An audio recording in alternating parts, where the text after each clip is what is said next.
Greetings, I am Angers, and this is DCS.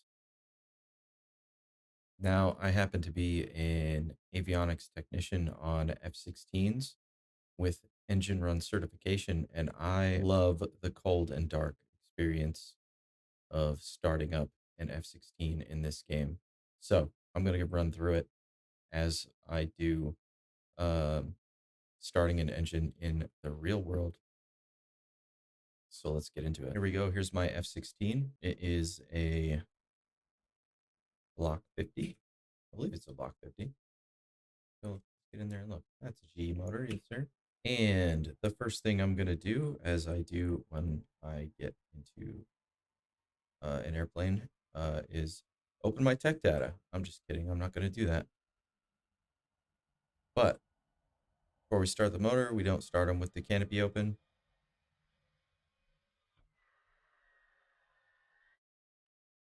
Because of FOD issues. Close that, lock it down, and we're just about ready to roll. So the thing I'm going to be paying attention to when I start this engine is I'm going to be paying attention to my FTIC gauge, fan turbine inlet temperature, and my RPM gauge. When I go for my JFIS start, I'm going to get a run light within 30 seconds, and my RPMs are going to start to spin up to about 20%, a little bit more than that, I think, on this block. And then I will go over the horn that is from over the idle stop on the throttle. And at that point, I will take my attention away from that because I can listen to the JFIS switch go off on its own. And I'm going to watch the F-tip because if I get thermal runaway, I'm going to snap the throttle back into cutoff because we don't want to overtemp the engine. And that is not too much of a problem on this game. I don't think they have that kind of thing modeled, at least not often. I think you might have to turn it on your own. So next thing is I make sure I have at least anti-collision on. So my master switch on my lights panel and anti-collision in one because they get mad at you if you don't have some kind of lights on when you are running your engine. Fuel master to master and engine feed to norm. You don't, you could just leave this in off and you'll still be able to start. I don't know about in DCS, but in the real world, the engine will just, and the FFP will pull the fuel regardless of whether the pumps are on or not. Now, not the case if the fuel master's off, because in an emergency, that is one of our switches that we are supposed to turn off to make sure the engine stops. That will immediately, not immediately, it will cut off the fuel, and then the engine will just kill itself. Okay, so we got that, and then we're going to go to main power.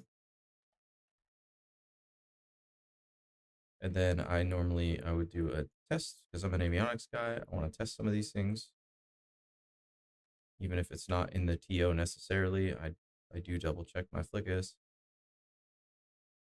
At this point, I make sure my radios are working and on, and that I have intercom with my guy on the ground, usually over there, waiting for me to start the JFIS. And then I say, clear start to, and they return with clear, and we go. I can't remember if it's right click or left click. We're to left click. Yeah.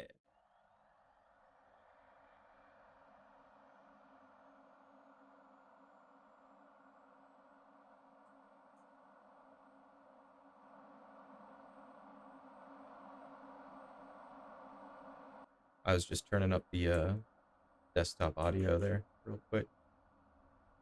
Seems like it's pretty quiet. And the JFIS start is so accurate. I just love it. All right, we've got our run light, and we're just hanging out at 20%. And go over the horn. Did it work? What's going on here? There we go. So RPMs are going to climb and F-tit's going to climb. Now this goes way beyond what a real motor does.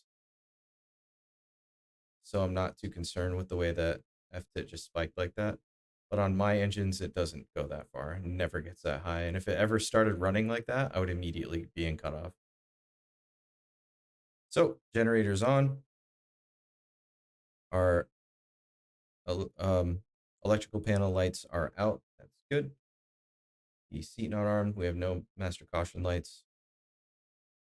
That's good. JFIS went back to off. Everything's gravy.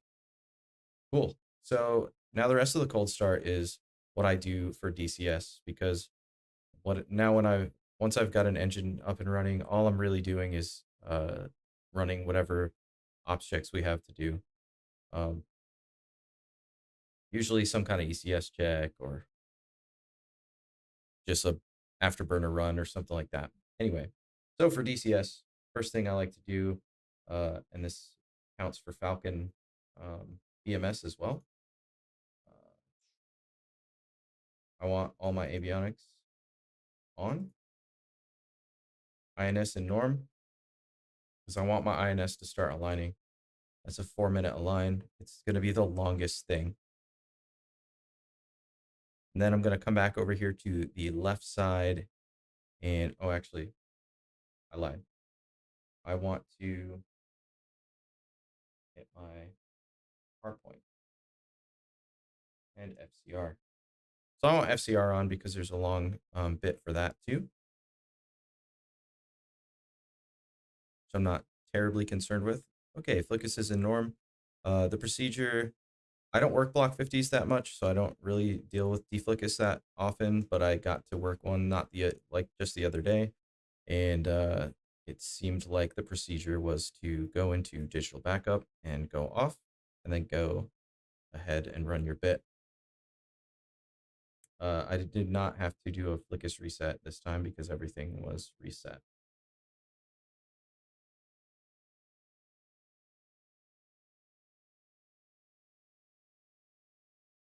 And ice is in auto.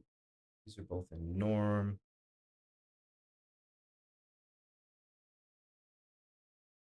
So while that's running, we're going to work on everything else.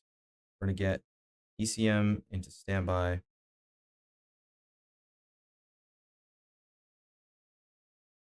We're going to get IFF into standby. We're going to turn on our missile warning, our RWR. Put that into standby. It's a go. Put that into manual. Turn that on. Turn on the RWR.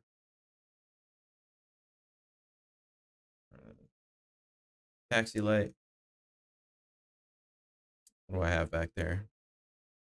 I'm going to call that Cat 3, although I don't know. Parking brake. I forgot the cart. Oh no, the parking brake. It's okay. I was standing on my toe brakes the whole time. Supposed to be in parking brake, but it's not a big deal. We are in chocks, or we would normally be in chocks. Master arm's going to stay in off. You don't mess with that until we're in the air. You can get this off of that. God damn it.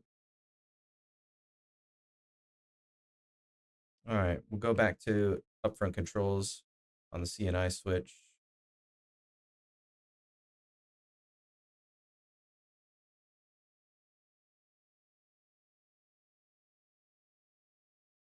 That flickus bit finished. Flopping over here. We can arm the seat. We have 0 things here. Cool.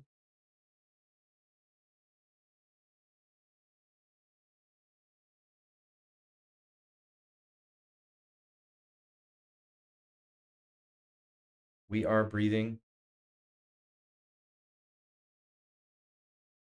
Air sources in norm, all that good stuff. Get a little radar altimeter going. HUD. Yeah. And then get the glare off my DED so I can see if we're ready for INS yet. 3.8, 3.9, 4 minutes. That should go. 4 minutes. Give me my flashing. Did we mess up?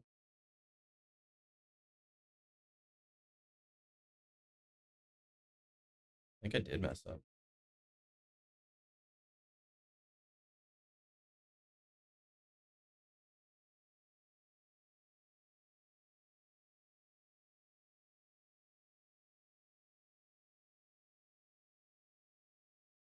I don't know how I messed up that INS.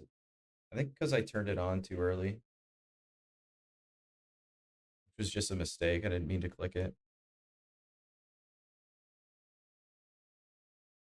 But I'm not super worried about it. We are ready to go.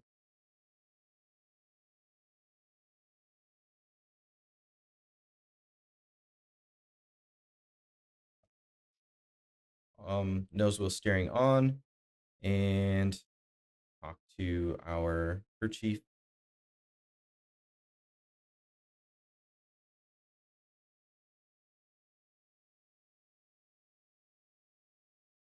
Which in this game is, oh yeah, it's my lines.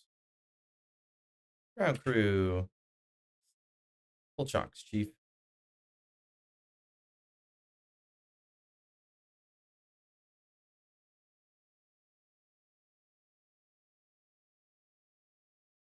Now I am certain a pilot, uh, I'm not just guessing, a pilot is going to do a bunch of pre-flight checks. He's going to bit check pretty much everything. Um, but DCS doesn't have all these failures to worry about, so I don't really worry about it. This is a ready to go airplane as far as I'm concerned right now. So we are going to get out of here like this. ATC? Yeah, yeah. Request startup. We didn't request startup. We're in so much trouble.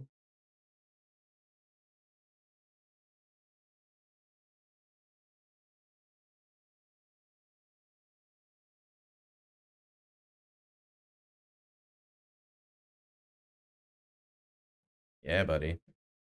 Get the parking brake off by going past the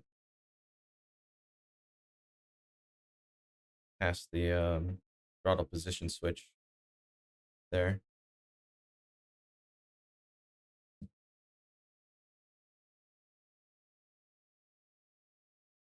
I don't remember what runway he just said. So we'll just ask him again.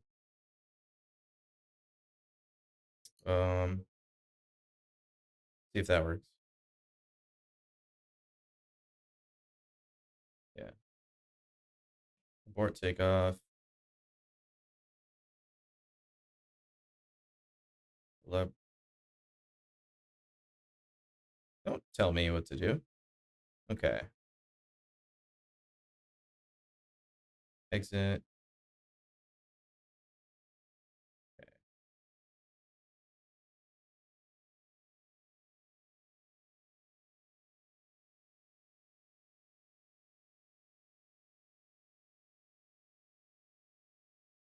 3-1. Okay. We're coming out and taking a right. Brakes are on? Hello? What? I'm just. Whoa, whoa, whoa, whoa, whoa, whoa. Look, I'm an avionics guy. I'm not a pilot. Buddy, just adjust your expectations, okay?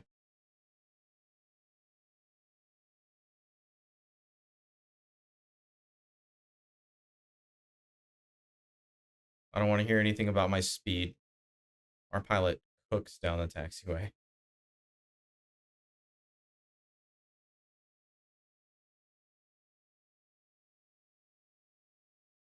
Hello, C-130 people.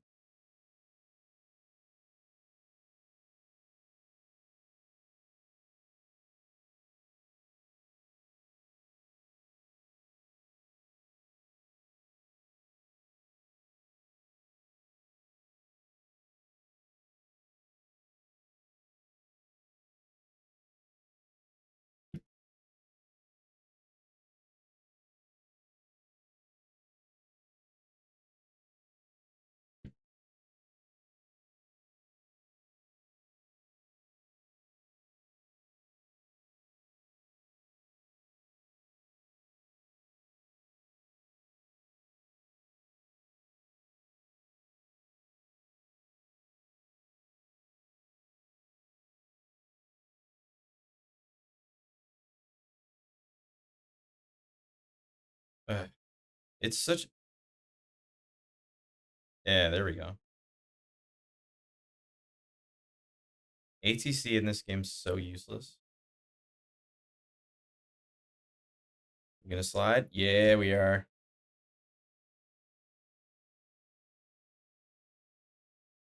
Wow.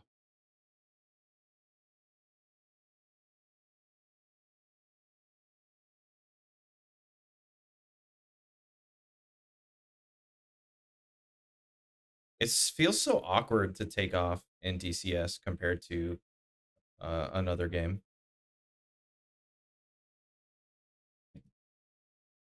But that is it. We have cold started and we are in the air.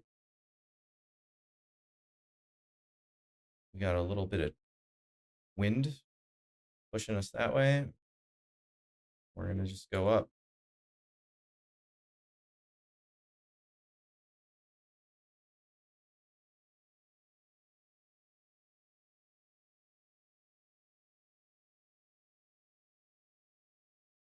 That is how an avionics guy gets his airplane ready to go. Thank you for watching. And if you want to see my videos in Falcon BMS, I'm running a One Life campaign, and you can watch that right here. Goodbye.